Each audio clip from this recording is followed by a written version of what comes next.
नमस्कार दोस्तों, एस्ट्रो मारुत में आपका स्वागत है। बुध राशि परिवर्तन करने वाले हैं 15 सितंबर से। बुध जो है वो कम्युनिकेशन के, इंफॉर्मेशन के, लॉजिक और एनालिटिकल स्किल्स के स्वामी है, व्यापार के स्वामी है। अब वो अपनी स्वयं की राशि जो है कन्या राशि में जाएंगे, जहाँ पे वो भद्र योग बनाएंगे और 17 तारीख से वो सूर्य का भी साथ चलेंगे, तो वहाँ पे बुध आदित्य योग भी बनेगा। जब भी कुंडली में बुध जो है वो स्ट्रांग होता है तो उस पर्सन की एनालिटिकल स्किल्स बहुत स्ट्रांग होती है, लॉजिकल पावर स्ट्रांग होती है, उनकी व्यापार के लिए बुद्धि बहुत चतुर होती है और वो बहुत ही टैक्टफुली अपने सभी कामों को जो है टैकल करने में कामयाब रहते हैं। तो अब बुध जब राशि परिवर्तन कर रहे हैं तो सभी राशियों के ऊपर इनका क्या प्रभाव आएगा, आप जानिए मेरे साथ। तो हम शुरू करते हैं मेष राशि से। तो मेष राशि के लिए जो है मरकरी आपके छठे घर से जो है ट्रांजिट करेंगे। यहाँ पे ये आपको बहुत फिटनेस फ्रीक बनाएंगे। आप अपनी डाइट और एक्सरसाइज के लिए बहुत ज़्यादा प्रैक्टिकल हो जाएंगे। साथ ही वर्क प्लेस पे भी आपकी लॉजिकल स्किल्स बहुत एनहांस होगी। आप एनालिटिकली हर चीज़ को रिव्यू करेंगे। बैंकिंग और स्टॉक मार्केट और ट्रेड से जो भी जुड़ी एक्टिविटीज़ हैं, उनसे जुड़े लोगों को बहुत ज़्यादा फायदा होने वाला है इस पीरियड के दौरान। अब बात करेंगे वृष राशि की, यानी कि टॉरस साइन। तो टॉरस साइन के लिए मरकरी का ये ट्रांजिट आपके 5th हाउस से होगा। यहाँ पे अनमैरिड लोग जो हैं, जो लव रिलेशनशिप में हैं, वो मैरिज प्रपोजल में कन्वर्ट हो सकते हैं। और जो लोग मास मीडिया या कम्युनिकेशन से रिलेटेड स्टडीज़ कर रहे हैं, उनके लिए ये पीरियड बहुत ही ज़्यादा फ्रूटफुल रहने वाला है। आपकी लॉजिकल और इमेजिनेशन जो है, ये सारी चीज़ें बहुत एनहांस रहेंगी इस पीरियड के बीच में। अब बात करते हैं मिथुन राशि की, यानी कि जेमिनी साइन। तो जेमिनी साइन के लिए ये ट्रांजिट जो है आपके 4th हाउस से होगा। यहाँ पे आपको घर वाहन आदि का सुख देगा और आप साथ ही अपने काम के लिए बहुत ज़्यादा पर्टिकुलर रहेंगे। जो लोग रियल स्टेट से जुड़े काम करते हैं, उनके लिए ये पीरियड जो है ये बहुत ज़्यादा फेवरेबल होगा और आपकी सिंसेरिटी भी इंक्रीज़ होगी। अब बात करेंगे कर्क राशि, यानी कि कैंसर साइन। तो कैंसर साइन के लिए ये एग्जॉल्टेड मरकरी का जो ट्रांजिट है वो होगा आपके 3rd हाउस से। तो यहाँ पे जो है आपको सिबलिंग्स के साथ बहुत ज़्यादा फ़ायदा मिलने वाला है और कम्युनिकेशन से रिलेटेड या जो भी एनालिटिकल स्टडीज़ वगैरह से रिलेटेड फील्ड में काम करते हैं, उनकी लॉजिक पावर बहुत स्ट्रॉन्ग होगी और कम्युनिकेशन एनहांस होने से आपकी जो है बातों का प्रभाव औरों पे बहुत ज़्यादा पड़ेगा। अगर आप जर्नलिज्म वगैरह से जुड़ी एक्टिविटीज़ में हैं, तो आपको इस टाइम पे अपनी क्रिटिकल व्यूज़ जो है वो बहुत सोच समझ करके देने चाहिए। अब बात करेंगे सिंह राशि, यानी कि लियो साइन। तो लियो साइन के लिए ये 2nd हाउस, यानी कि आपके धन भाव से एग्जॉल्टेड मरकरी का ट्रांजिट आपके लिए फाइनेंसिस के रिसोर्सेज को बहुत इंक्रीज़ करेगा। जो लोग फाइनेंशियल सेक्टर में काम करते हैं, लाइक बैंक में, अपना इंश्योरेंस में या म्यूचुअल फंड से रिलेटेड एक्टिविटीज़ में पार्टिसिपेट करते हैं, काम करते हैं, तो उनके लिए ये ट्रांजिट बहुत अच्छा है। आप बहुत टैक्टफुली अपने सभी टारगेट्स को कंप्लीट कर लेंगे। बस आपने अपनी तर्क शक्ति जो है अपने पैसों तक रखें, बाकी अपनी वाणी के ऊपर आपको कंट्रोल करने की ज़रूरत पड़ेगी। बिना मतलब के किसी को भी कोई भी विटी आर्गुमेंट वगैरह पास ना करें। अब बात करेंगे कन्या राशि की, यानी कि वर्गो साइन। तो वर्गो साइन के लिए एग्जॉल्टेड मरकरी का ट्रांजिट जो है वो आपके 1st हाउस से होगा। यहाँ पे इनकम और बिजनेस सभी चीज़ों को एक्सपैंड करेगा। आप जिस भी फील्ड में काम कर रहे हैं, आपकी अप्रोच जो है वो बहुत ज़्यादा एनालिटिकल होगी और आपकी इंटेलिजेंस और कम्युनिकेशन एनहांस्ड होने से औरों के ऊपर भी बहुत अच्छा इम्प्रेशन पड़ेगा। तो आप इस पीरियड का भरपूर फ़ायदा उठाएं।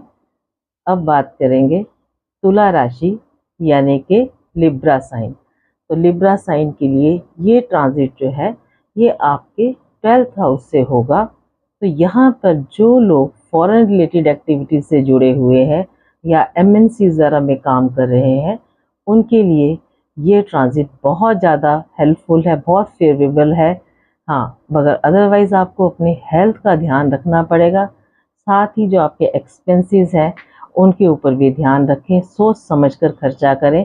अननेसेसरली जो अपना एक्सपेंडिचर है आप उसे अवॉइड करें।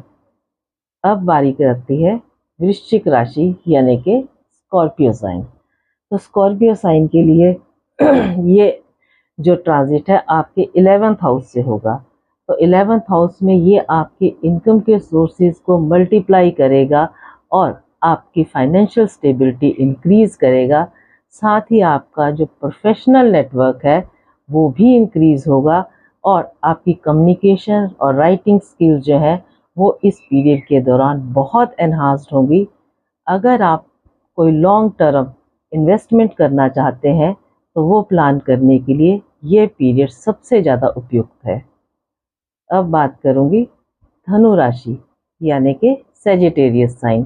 तो सेजिटेरियस साइन के लिए एक्सॉल्टेड मरकरी का ट्रांजिट आपके 10th हाउस से होगा। इसका मैक्सिमम इम्पैक्ट आपके बिजनेस और प्रोफेशन पे रहेगा।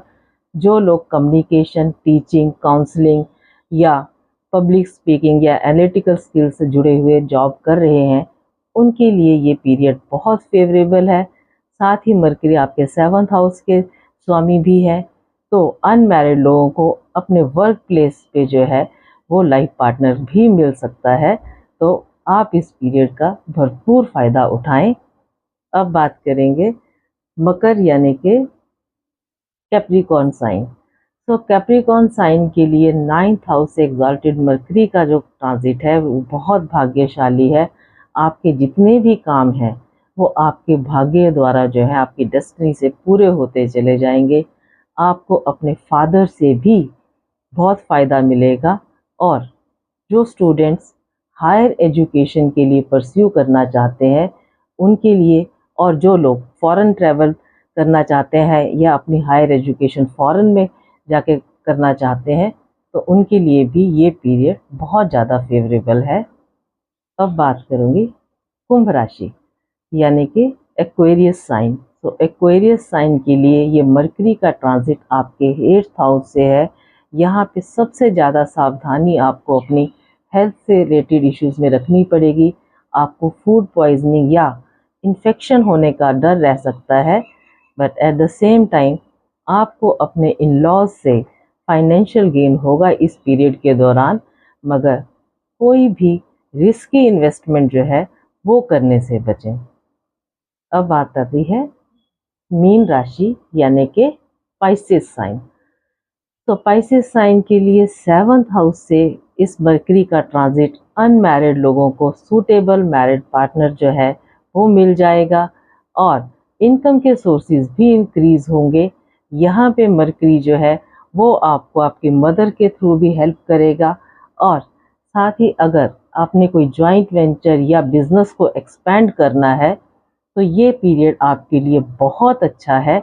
आप इस पीरियड के दौरान कोई भी फाइनेंशियल एक्टिविटी या लॉन्ग टर्म बिजनेस एक्टिविटी के लिए या इन्वेस्टमेंट के लिए कुछ भी प्लान करना चाहते हैं तो बहुत सूटेबल टाइम है।